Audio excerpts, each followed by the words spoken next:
Get ready to be amazed as we explore some mind-blowing art installations and street art from around the world. First up, we have the famous Floating Piers installation by Christo and Jean-Claude, a vibrant pathway of yellow fabric floating on Lake Iseo in Italy. Next, let's take a trip to Brazil and marvel at Eduardo Cobra's incredible mural of The Kiss, a colorful homage to Gustav Klimt's iconic painting.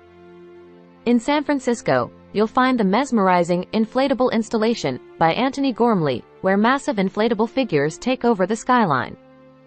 Pause for a moment to appreciate the beauty of Rain Room by Random International, an interactive installation that lets you walk through a torrential downpour without getting wet. Prepare to be captivated by the Umbrella Sky project in Portugal, where a sea of colorful umbrellas covers the streets, bringing joy to all who pass beneath.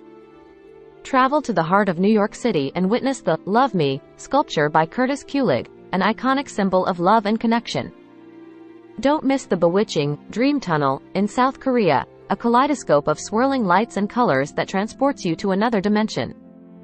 Finally, we end with the mind-bending illusions of Felice Varini, who uses paint to create optical illusions that seem to float in midair.